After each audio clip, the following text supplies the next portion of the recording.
ধর্ষণ মামলা দিতে চাচ্ছেন, মামলাটা কি কোর্টে করবেন নাকি মামলাটা থানায় করবেন বুঝতে পারছেন না। প্রথমত ধর্ষণের ইনস্ট্রুমেন্টগুলো আপনাকে বুঝতে হবে, ধর্ষণের ব্যাখ্যাগুলো আপনাকে বুঝতে হবে যে আপনি এই মামলাটা কি থানায় করতে পারছেন নাকি কোর্টে করতে পারছেন।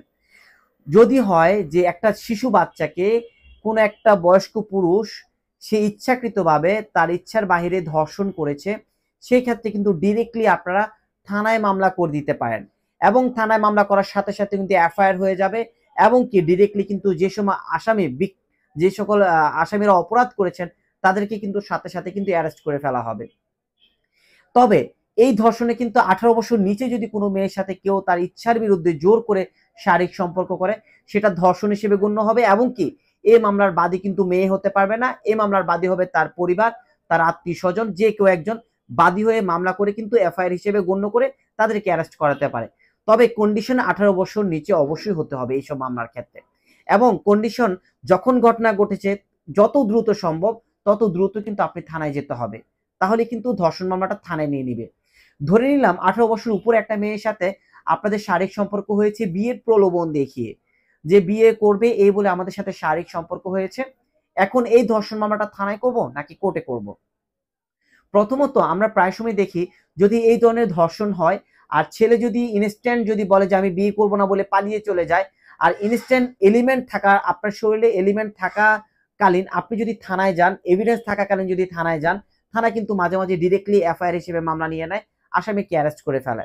কিন্তু 18 বছর উপরে কোনো মেয়ে যদি এই মামলাগুলো করতে যায় প্রায় সময় আমরা দেখি যে এই অকারেন্সটা যে লাস্ট শারীরিক সম্পর্কটা অনেকদিন আগে হয়ে থাকে।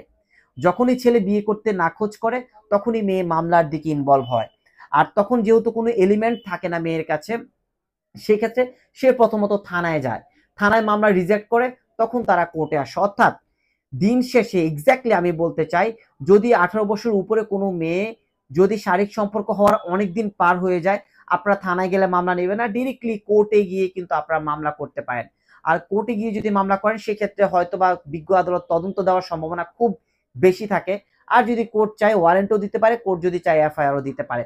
তবে ম্যাক্সিমাম ক্ষেত্রে যদি অনেক দিন হয়ে যায় সেই ক্ষেত্রে অবশ্যই প্রায় সময় আমরা দেখেছি যে এই ক্ষেত্রে তদন্তটাই বেশি দেওয়া হয়। সো 18 বছর নিচে যদি কোনো মেয়ের সাথে শারীরিক সম্পর্ক হয় তার ইচ্ছার বাইরে বা ইচ্ছার পক্ষে, সেক্ষেত্রে অবশ্যই থানায় ডিরেক্টলি মামলা নিয়ে নেবে। তবে যত দ্রুত পারেন মামলা করে নেবেন। আর 18 বছর উপরে যদি কোনো মেয়ের সাথে এই ধরনের ঘটনা ঘটে এবং অনেক দিন হয়ে যায়, সেক্ষেত্রে অবশ্যই থানায় গিয়ে টাইম নষ্ট করার দরকার নেই, সেক্ষেত্রে ডিরেক্টলি আপনারা কোর্টে মামলা করবেন।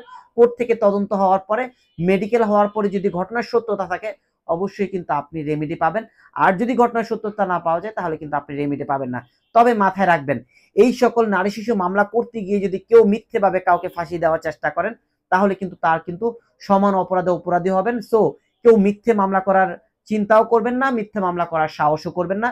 যদি সত্যিকারী ঘটনা থাকে সেটাই করতে পারেন এবং কি আপনি রেমেডি পাবেন বলে আমরা বিশ্বাস করি। এরপরে উক্ত বিষয় নিয়ে যদি কোনো কিছু জানার থাকে অবশ্যই আপনারা আমাদেরকে ইনফর্ম করতে পারেন।